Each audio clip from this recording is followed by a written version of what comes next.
Sorry kuita senda kudzosera kumasure asi munongozvionera guys. Sokolicious vachiri fresh kublue roof uku muswe birthday ravo vachitamba zvavo naJapreza. Imiwo maidawo kuti Sulu aite sei. Welcome back to your channel. Please don't forget to like and subscribe. Vana havasi kumira kutaura nyaya kwaSulu. Iye Sulu aita video rake akati iye he is okay.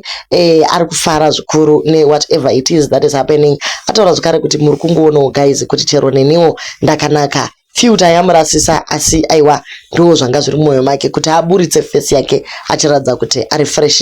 He is unharmed and ane mufaro zvikuru.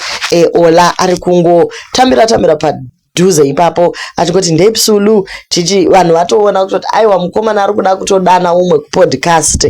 Isusu hatina kana problem nazvo.